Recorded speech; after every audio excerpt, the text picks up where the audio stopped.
Bangladesh's Prime Minister Sheikh Hasina has blamed her opponents for the violence that took place in the country following the job quota protests last week. While the situation in Bangladesh may be calm right now, the memories and the shock lives on. Take a look at the week that shook Bangladesh. আজকে curfew দিতে আমরা বাধ্য হয়েছি মানুষের জানমাল রক্ষা করার জন্য। আমি তো কখনো এটা চাইনি, কারণ আমি যখন 81 সালে দেশে ফিরে আসি প্রতি রাতে কারফিউ ছিল।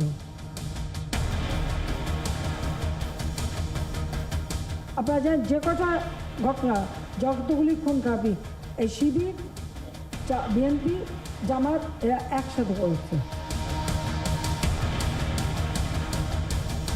অনেকেই শাস্তি দেওয়া হয়েছে, একবার জানি, কিন্তু শাস্তি দিয়েছে আবার জেল থেকে তারা ওই একই চেহারা। তবে এবার অত সহজে ছাড়া হবে না।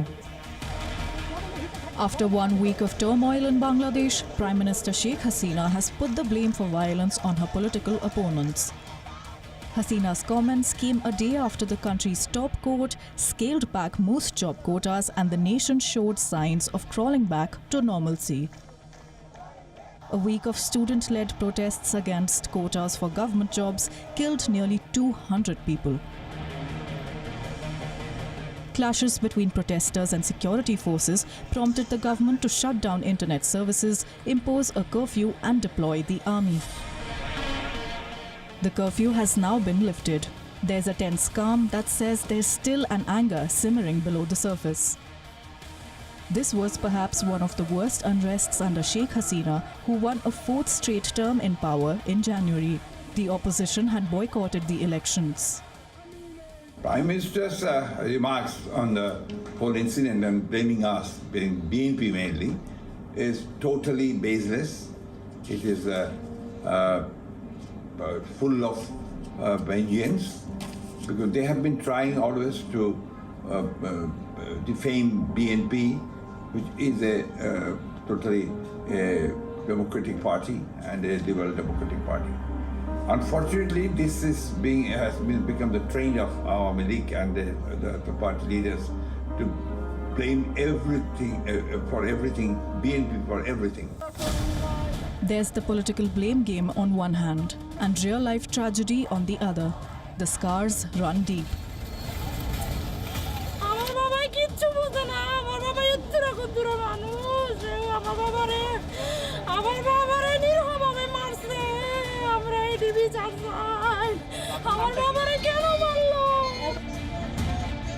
As clashes intensified last week, foreign nationals living in Bangladesh looked for a way out.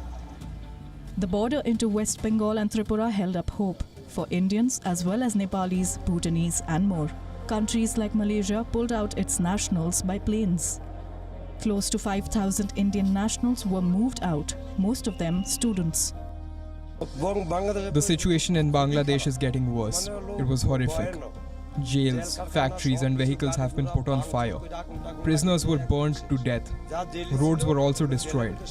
Buses, many other vehicles and houses have also been destroyed and torched by the protests. There is nothing left. We were not allowed to go outside, so we stayed inside our hostels. The firing kept happening outside our hostels. Violent clashes were frequently happening between the protesting students and the police.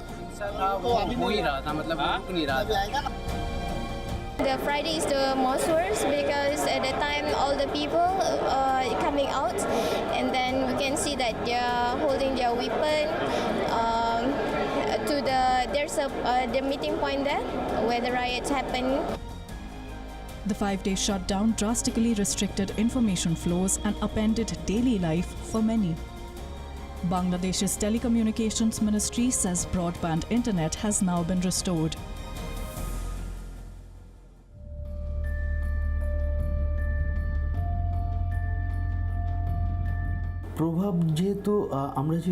As our work is international, we are fully affected by the internet shutdown. If I talk about my own situation, I'm facing a loss of around $330 every day. 39,000 revenue loss.